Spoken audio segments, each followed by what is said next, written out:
Magandang umaga, ngayon pa'y araw ng Martes, July 23, 2024 at update po muli tayo sa lagay ng panahon.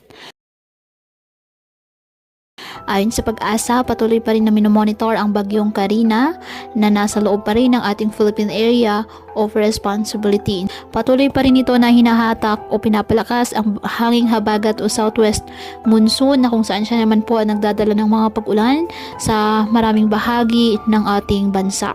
Sa ngayon, nakataas pa rin ang Tropical Cyclone Wind Signal number 1 sa ilang bahagi po ng Northern Luzon na dulot ng nasabing bagyo. Inaasang kikilos ang bagyong Karina sa direksyong Pahilaga-Hilagang Kanluran habang unti-unting bumibilis bago po lumiko sa Kanlurang Hilaga.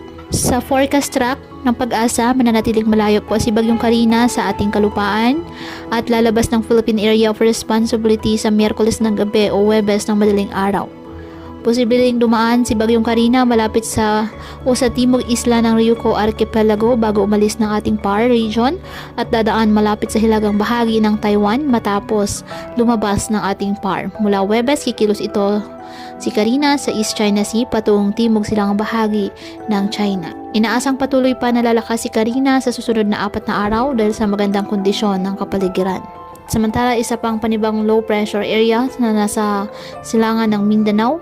Nasa labas din po ito ng ating PAR. Patuloy natin na i-monitor kung papasok ba ito na ating Philippine Area of Responsibility sa mga susunod na araw.